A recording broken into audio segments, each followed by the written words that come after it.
Oxygen का आफतकाल कभी भी घट सकती है बड़ी घटना। रेमडेसिविर इंजेक्शन की सप्लाई आधी से भी कम मरीजों को छोड़ा उनके हाल पर। विधायक प्रदीप जायसवाल के आरोपों के बाद एक्शन में आया जिला प्रशासन। कलेक्टर ने किया कोविड सेंटर का निरीक्षण और जिले में लगातार बढ़ रहे कोरोना संकट के बीच भाजपा नेता और समाजसेवी गौरव पारधी ने दिए 14 ऑक्सीजन सिलेंडर। नमस्कार, बालाघाट लाइव के इस बुलेटिन में आपका स्वागत है। मैं हूं आपके साथ आकाश। बढ़ते संक्रमण के साथ ही बालाघाट में बढ़ रही लापरवाही बालाघाट की जनता को भगवान भरोसे छोड़ दिया गया है।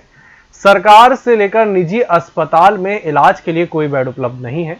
दूसरा कोरोना टेस्ट की रिपोर्ट मरीज की मृत्यु के बाद भी नहीं मिल रही। ऑक्सीजन की जिले में जो जरूरत है उस कोटे के आधे से भी कम ऑक्सीजन की सप्लाई है। मरीजों की संख्या जिस रफ्तार से बढ़ रही है उसके अनुपात में ना ऑक्सीजन की व्यवस्था की जा रही है और ना ही इस बीमारी के इलाज में कारगर समझे जाने वाली रेमडेसिविर के इंजेक्शन की आपूर्ति हो रही है। कोरोना मरीजों की रिपोर्ट देरी से प्राप्त होने के चलते संदिग्ध कोरोना पॉजिटिव मृत व्यक्तियों के देह को प्रोटोकॉल तोड़कर अंतिम क्रिया करवाई जा रही है और मृतकों की संख्या छिपाई जा रही है। कुल मिलाकर बालाघाट की स्थिति बेहद चिंताजनक है। खनिज विकास निगम अध्यक्ष और क्षेत्रीय विधायक प्रदीप जायसवाल द्वारा गुरुवार को किए गए प्रेस वार्ता के बाद जिला प्रशासन और कलेक्टर पर लगाए गए गंभीर आरोप के बीच जिला कलेक्टर दीपक आर्य ने शुक्रवार को अंबेडकर भवन में बनने वाले कोविड सेंटर का निरीक्षण कर जायजा लिया। इस दौरान विधायक प्रदीप जायसवाल, एसपी अभिषेक तिवारी, समाजसेवी संजय सिंह कछवाहा उपस्थित रहे। निरीक्षण के दौरान कलेक्टर दीपक आर्य की खनिज विकास निगम के अध्यक्ष प्रदीप जायसवाल से करीब आधे घंटे तक चर्चा हुई, जिसके बाद पत्रकार से चर्चा करते हुए कलेक्टर दीपक आर्य ने कहा कि बेड लगाने से ही कोविड सेंटर नहीं चलता। पेशेंट गंभीर अवस्था में अस्पताल पहुंच रहे हैं, ऐसे में पहले संसाधन उपलब्ध हो और संसाधन के बाद रिप्लेसमेंट भी हो। आर्य ने कहा कि ऑक्सीजन की संपूर्ण व्यवस्था हो जाने के बाद ही कोविड सेंटर को प्रारंभ किया जाएगा। जाने अनजाने में जो भी भेदभाव हो रहा है जी, और खासकर ये देखते हुए कि पैनगंगा नदी के जिले को 2 भाग में बांटा जा सकता है, तो मैंने अभी कलेक्टर साहब से यही कहा है कि ठीक है, जो भी राजनीतिक परिस्थितियाँ रहती है लेकिन 50-50 होना चाहिए। जितनी सुविधा उधर उतनी सुविधा हमारे बारासोनी, खैलानी, कटंगी, लालपुरा, बारासोनी क्षेत्र में होना चाहिए। देखिए, हर चीज़ में जब व्यवस्था बनाने की बात आती है, काम करने वाले से गलती भी होती है। निकम्मों का काम है दिन भर उठपटांग लिखना, जो कोई काम नहीं करते, जो जब से 2 रुपये नहीं निकालते वो ज्ञान बांटते हैं। बारासोनी क्षेत्र में ज़्यादा दिख रहा है। व्हाट्सएप ग्रुप बहुत चल रहा है। पिछले बार में कोरोना में जिन्हें 2 रुपये नहीं खर्च किए, न इस बार खर्च किए, और वो लोग फेसबुक में तरह तरह से अपना जो बचा न उसको दिखाने का प्रयास करते हैं, लेकिन ये अच्छी स्थिति नहीं है। आज का समय ये है कि सबको मिल के, जैसा मैंने पहले कहा, सहयोग लेना, सहयोग देना, और कई बार आईने की धूल को झड़ाना ही पड़ता है। आईने में धूल रहती है तो उसको साफ़ भी करना पड़ता है, और ये साफ़ करने का काम मैंने कल किया, और उसका परिणाम है कि अब संज्ञान में ज़िले के लोगों को भी आया कि कहीं ना कहीं अनदेखा हो रहा है, अनदेखापन हो रहा है। उस बात को महसूस किया। संज्ञान लेते हुए कलेक्टर साहब आज फिर से यहाँ पर उन्होंने मुझे फ़ोन भी किया, मैं यहाँ पर आया और बैठ कर चर्चा करते हैं।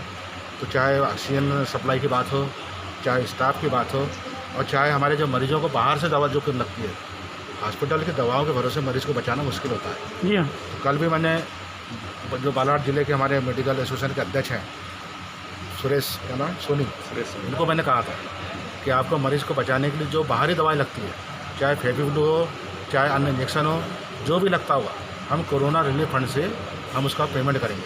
लेकिन कोई मरीज़ दवाओं के अभाव में मरना नहीं चाहिए, अकेले ऑक्सीजन से जान नहीं बचाई सकती। अब हमारी व्यवस्था ये हुई है कि बेड के साथ साथ ऑक्सीजन की व्यवस्था भी होगी, और इसके अलावा हम जो मशीनें बुला रहे हैं, अभी कम से कम 25 मशीनें हो रही हैं। तो इस प्रकार से कॉम्बिनेशन बना है कि ऑक्सीजन की सिलेंडर और ऑक्सीजन की मशीन, इससे हम लोगों को राहत देंगे। और जो हॉस्पिटल की सप्लाई होती दवा, उसके अलावा बाहर की जो दवा लगती है, उसके लिए भी एसडीएम साहब को 5 लाख रुपए की व्यवस्था कलेक्टर साहब ने भी की है। और उसके अलावा कोरोना रिलीफ फंड में पैसा हमारे पास कि बाहर की जो भी दवा लगती है उसका पेमेंट कोरोना रिलीफ फंड से होगा, चाहे हमारे एसडीएम साहब करें। इस तरह से मरीजों को दवा के अभाव में कोई दिक्कत नहीं जाएगी।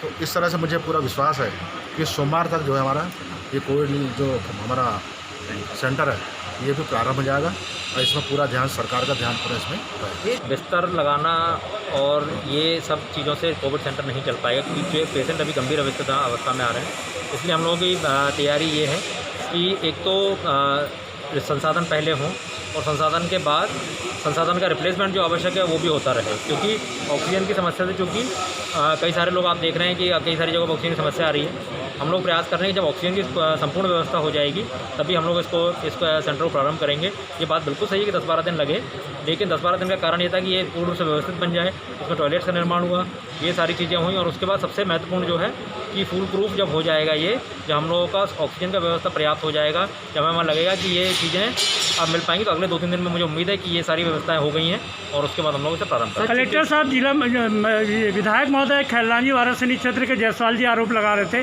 कि प्रशासन सहयोग नहीं कर रहा है, ये कहाँ तक हकीकत है? अब देखिए, ये सब प्रशासनिक व्यवस्थाएं हैं और हम लोग सब मिलजुल करके साथ में कार्य कर रहे हैं। सर, चिकित्सक और वार्ड बॉय के ले जाने की भी बात यहाँ से हुई थी कि जिला चिकित्सालय में वो सेवा दे रहे हैं वाराणसी के, तो देखिए जो भी आवश्यकता होगी इस कोविड सेंटर को चलाने के लिए वो सारे संसाधन उपलब्ध कराए जाएंगे, उसमें मानव संसाधन भी सम्मिलित है। सर, कुछ समझ में आ रहा था कि जनप्रतिनिधि और प्रशासनिक की दूरियाँ हैं या कोई रोड मैप चाहिए करके, ऐसा कुछ लग रहा है कि आपने? देखिए, जनप्रतिनिधि और प्रशासन के बीच में दूरियाँ कोई नहीं थी। प्रशासन का काम है नियमानुसार कार्य करना और वो हम लोग कर रहे हैं और हमारे माननीय सभी जनप्रतिनिधि हमको सहयोग करते हैं और ये बड़ी अच्छी बात है बालाघाट जिले में कि ऐसा कोई भी ऐसी स्थिति नहीं है, सब अपना अपना कार्य कर रहे हैं और सभी से सहयोग एक दूसरे को मिल रहा है। सर, ऑक्सीजन को लेकर क्या स्थिति है बालाघाट जिले में? देखिए, ऑक्सीजन का बालाघाट जिले में जितने बेड्स हैं उनमें ऑक्सीजन पर्याप्त रूप से उपलब्ध करवाया जाता है और कोशिश की जाती है कि ऑक्सीजन एडवांस में कम से कम 10 घंटे का स्टॉक अपने पास 12 घंटे का स्टॉक बना रहे। बालाघाट जिले में लगातार कोरोना संक्रमण के मामले बढ़ते जा रहे हैं, जिसके कारण जिले में लगातार ऑक्सीजन की समस्या बनी हुई है। इसी समस्या को सबसे पहले भाजपा नेता और प्रधानमंत्री जन कल्याण प्रकोष्ठ के प्रदेश सदस्य गौरव पारधी ने भापते हुए 12 अप्रैल को ही क्षेत्र के लिए 14 ऑक्सीजन कॉन्सेंट्रेटर मशीनें ऑर्डर कर दी थी। इसका परिणाम ये रहा कि अब तक 14 कॉन्सेंट्रेटर मशीनें खैरलांजी, रामपायली, वारासिवनी, कटंगी, तिरोड़ी के शासकीय अस्पताल में भेजी जा चुकी हैं, जिसके कारण अब तक सैकड़ों मरीजों की जान बच चुकी है। सर, पूरे देश में कोरोना संक्रमण को लेके काफी विकट समस्या चल रही है। वहीं आपके द्वारा आज यह मशीन उपलब्ध कराई गई है। ये मशीन कहाँ और किस जगह देनी है?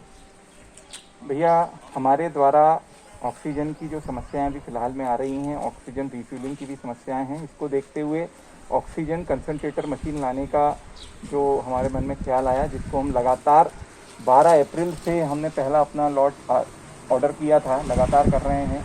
हमारे द्वारा कुल 21 मशीनों का ऑर्डर दिया गया है अभी तक। आज जो मशीनें आई हैं इनमें से 6 मशीनें कटंगी सामुदायिक स्वास्थ्य केंद्र, चाहे वो स्वास्थ्य केंद्र में इस्तेमाल हो, चाहे वो कोविड वार्ड में इस्तेमाल हो। साथ ही साथ 2 मशीनें तिरोड़ी जो स्वास्थ्य केंद्र है वहाँ से मरीजों के सहयोग के लिए, और उसके अलावा 1 मशीन रामपायली स्वास्थ्य केंद्र और 1 मशीन खैरलांजी स्वास्थ्य केंद्र को उपलब्ध कराई जाएंगी। सर, आपका नाम? गौरव सिंह पारधी, मैं वाराणसी से हूँ। हमारे प्रदेश के मुखिया श्री शिवराज सिंह जी चौहान और हमारी पार्टी के अध्यक्ष श्री वीडी भाई साहब के नेतृत्व में पार्टी के सभी कार्यकर्ताओं के द्वारा जो कार्य किया जा रहा है, उसी कार्य को आगे बढ़ाते हुए आज ये हमारे द्वारा संपन्न किया जा रहा है। लगातार हम ये कर रहे हैं। 16 तारीख को हमारी पहली मशीनें आई, फिर 20 को आई, आज ये हमारा तीसरा लॉट आया है। लगातार हमारे द्वारा ये सहयोग सभी स्वास्थ्य केंद्रों को किया जा रहा है। सहायक कलेक्टर दीपक कुमार द्वारा आज जिला चिकित्सालय बालाघाट में जांच के दौरान ऑक्सीजन के डी टाइप 20 सिलेंडर कम पाए गए। इस पर उनके द्वारा गायब पाए गए सिलेंडर के यूनिक नंबर सहित जांच प्रतिवेदन तैयार कर कलेक्टर दीपक आर्य के समक्ष कार्रवाई के लिए प्रस्तुत किए गए हैं। लगातार बढ़ते जा रहे कोरोना संक्रमण के मामले और संक्रमण से होने वाली मौतों ने हर किसी को हालाकान कर रखा है। वर्तमान समय में जिले के विभिन्न कोविड सेंटर में जहां बेड, आवश्यक उपकरण, चिकित्सकों सहित ऑक्सीजन की भारी कमी बनी हुई है और हर कोई अपने और अपने मरीज को बचाने के लिए इधर से उधर भटकता रहा है। ऐसे मुश्किल दौर में कुछ युवाओं ने एक संगठन का निर्माण कर कोरोना संक्रमित मरीजों की मदद करने का बीड़ा उठाया है, जो न सिर्फ कोरोना मरीजों का उसी के घर में उपचार करते हैं। पश्चिम परिक्षेत्र लांजी के अंतर्गत बड़गांव ग्राम के रामूटोला में रविशंकर टेमरे के घर के पीछे सागौन कास्ट का अवैध रूप से चिरान किए जाने की मुखबिर की सूचना के आधार पर मौके से स्टाफ के साथ जाकर जब्ती की कार्रवाई की गई और अपराधियों के विरुद्ध भारतीय वन अधिनियम 192 और कास्ट चिरान अधिनियम 1984 के तहत वन अपराध दर्ज करते हुए जब्त आरा और सागौन लकड़ी को संदर्भ डिपो परिवहन कराया गया। इस बुलेटिन में फिलहाल इतना ही। नमस्कार।